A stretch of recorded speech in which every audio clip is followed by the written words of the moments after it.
महाराज, अब आप ध्यान से देखिए, घी ऊपर और पानी पर तैरने लगा।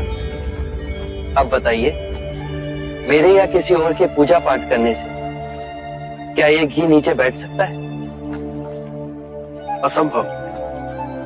ये तो घी का स्वभाव ही नहीं। सत्य कहा आप। उसी प्रकार किसी भी पूजा पाठ, विधि विधान, कर्म कांड के द्वारा पानी के अंदर डूबे हुए कंकड़ पत्थर क्या ऊपर आ तैर सकते हैं?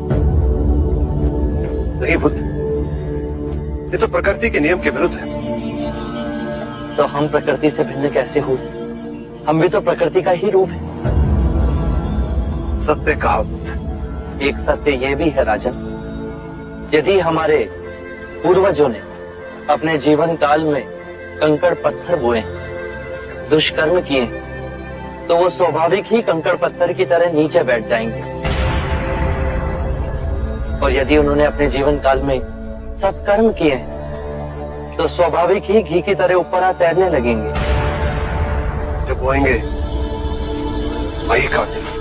परंतु इस शरीर रूपी जीवन काल में ही नहीं, अपितु इस शरीर रूपी जीवन काल के पश्चात वाली यात्रा में भी हम जैसे कर्म करेंगे वैसा ही फल मिलेगा।